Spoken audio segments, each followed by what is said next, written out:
नमस्कार मु सागरिका स्वागत करुच्ची मो चैनल होममेड फूड को। आज आम बनइबा भृषंग पत्र चटणी। देखंतु ये चटणी बहुत स्वादिष्ट अटे।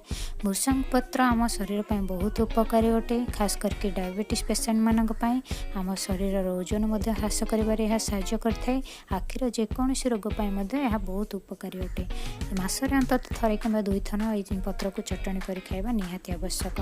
चलंतु मु किपरि ये चटणी प्रस्तुत करछि मो वीडियो को बिना स्किप करके शेष पर्यंत देखंतु।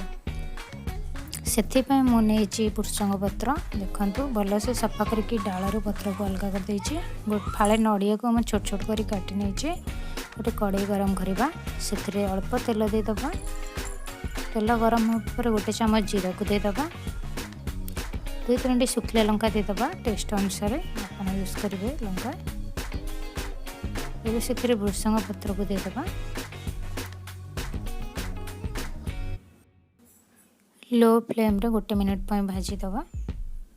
देखंतु 1 मिनट पर गोटे जगह को बाहर कर दवा। सेम कड़ाई रे तेल गरम करके नड़िया को 1 मिनट पर्यंत भाजी नवा। देखंतु 1 मिनट पर नड़िया भाजी जाइए, ताकू गोटे जगह को काढ़ नवा। गोटे ब्लेंडिंग जार नवा, से भाजिकी रखिथबा भृषंग पत्र को देदबा। भाजिकी रखिथबा नड़िया को नहीं जबा।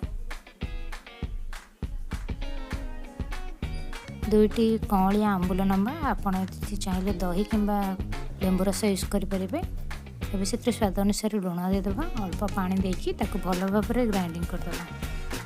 देखो प्रस्तुत हो जाए भृषंग पत्र चटणी। यहाँ संपूर्ण भाव में बिना पियाज रसुण। आपड़ चाहिए पूजा पर्व दिन में प्रस्तुत कर खाईपर। आपड़ घरे निश्चिंत ट्राए करूँ। जदि मो रेसिपी आपको पसंद आए लाइक शेयर और सब्सक्राइब करूँ। धन्यवाद।